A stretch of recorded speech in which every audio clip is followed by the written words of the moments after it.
Maglalagay ako ng cooking oil. Ipiprito ko muna itong talong.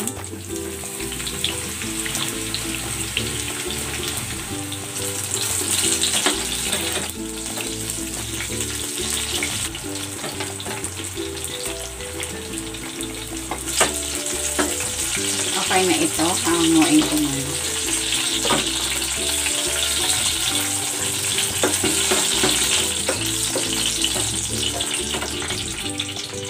Isa lang natin itong natitira pang. While waiting, kung hindi ka pa nakapag-subscribe sa aking channel, please subscribe at i-click mo na rin ang notification bell para lagi kang updated sa aking latest recipes.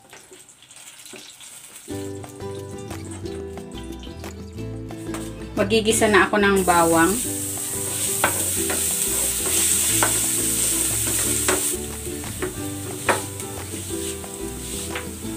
Igisa na rin natin tong sibuyas.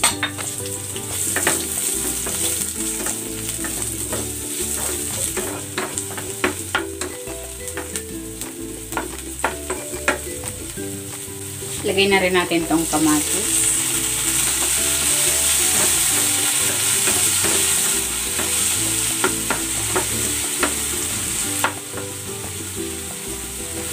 Ilalagay ko na itong corned tuna. Kung gusto niya ng maanghang, yung maanghang na San Marino ang inyong gamitin. Season natin ng salt at ng paminta.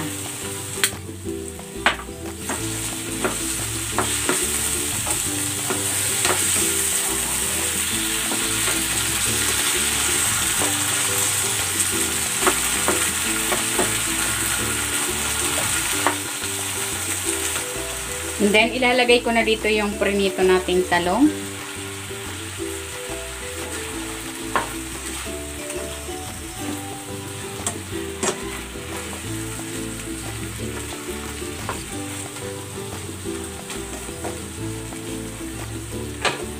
And then, ilalagay ko na itong onion leeks.